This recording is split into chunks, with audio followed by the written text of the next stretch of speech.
भारतीय राजनीति में भाजपा एक ऐसा राजनीतिक दल बन गया है जिसके फैसले हर किसी को चौंका जाते हैं, आश्चर्यचकित कर देते हैं, हतप्रभ कर देते हैं, क्योंकि ना तो कोई उसका पूर्वानुमान लगा सकता है और ना ही कयासबाजी।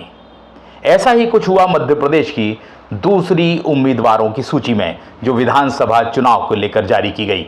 अब लोगों को इंतजार है अगली सूची का। क्या उसमें भी ऐसे नाम होंगे जो लोगों को चौंका देने वाले होंगे? दोस्तों नमस्कार, मैं हूं संदीप पौराणिक। बात पते की में आपका स्वागत है। भाजपा की सूचियां आ रही हैं, कांग्रेस अभी मंथन के दौर से गुजर रही है। भाजपा की कुल मिलाकर 3 सूचियां आई हैं। पहली सूची में 39 उम्मीदवार थे, दूसरी सूची में भी इतने ही उम्मीदवार, और तीसरी सूची में सिर्फ 1 उम्मीदवार का नाम। मगर जो दूसरी सूची आई उसने सबको चौंका दिया।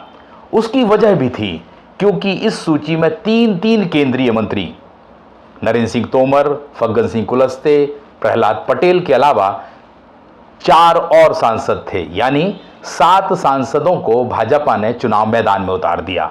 इसके अलावा राष्ट्रीय महासचिव कैलाश विजयवर्गीय का भी सूची में नाम।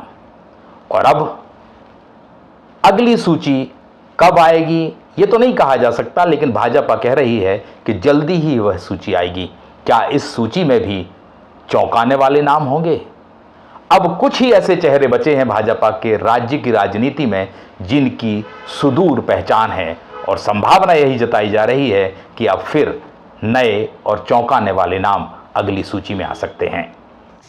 भारतीय जनता पार्टी अगला चुनाव के लिए सियासी पुख्ता जमावट करने में लगी है, और पार्टी यही नारा दे रही है, एक बार फिर भाजपा सरकार। इतना ही नहीं, उसने जो टारगेट तय किया है वह 150 से ज़्यादा विधायकों को चुनाव जिताने का है। यही कारण है कि भारतीय जनता पार्टी ऐसे लोगों पर दांव लगा रही है जिनकी जीत की संभावना वर्तमान विधायकों से या दीगर दावेदारों से कहीं ज़्यादा है।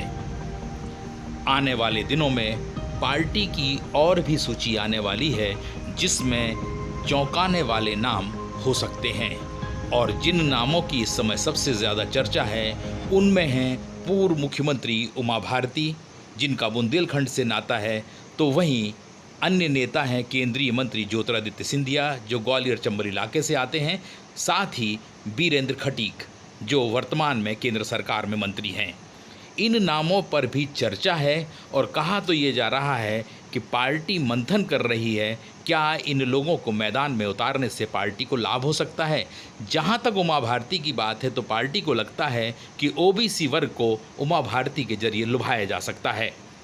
जो पार्टी की दूसरी सूची आई थी उसमें केंद्रीय मंत्री नरेंद्र सिंह तोमर, राष्ट्रीय महासचिव कैलाश विजयवर्गीय, उसके अलावा केंद्रीय मंत्री प्रहलाद पटेल और फग्गन सिंह कुलस्ते को पार्टी ने मैदान में उतार दिया है।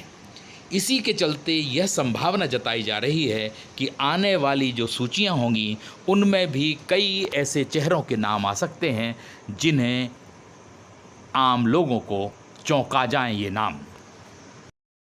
भाजपा अगर पूर्व मुख्यमंत्री उमा भारती, केंद्रीय मंत्री ज्योतिरादित्य सिंधिया और बीरेंद्र कुमार को मैदान में उतारती है, या इनमें से किसी को भी मैदान में उतारती है, तो राज्य की राजनीति का परिदृश्य ही बदल जाएगा।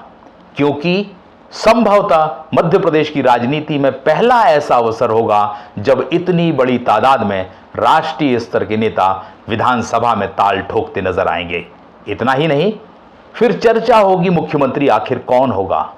अभी तो शिवराज जी मुख्यमंत्री हैं, मगर इन 7-8 बड़े चेहरों के मैदान में आने से नई बहस को जन्म होगा।